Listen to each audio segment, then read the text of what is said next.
Welcome to पाहुणचार recipe. तर आजची ही रेसिपी कार्तिकीताईसाठी। त्यांची कमेंट होती की रव्यापासून झटपट बनणारी रेसिपी सांगा, म्हणून ही रेसिपी त्यांच्यासाठी। तुम्हालाही माझी रेसिपी आवडत असेल तर नक्की कमेंट करून सांगा, मी त्याही रेसिपी चॅनलला टाकेन। अशाच नवीन नवीन रेसिपीसाठी माझ्या चॅनलला सबस्क्राईब, लाईक आणि शेअर नक्की करा।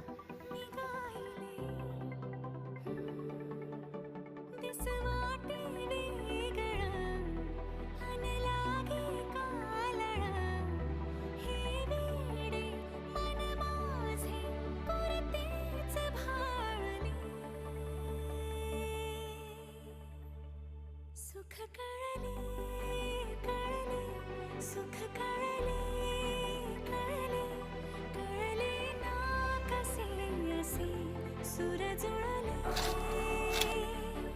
सुख कळले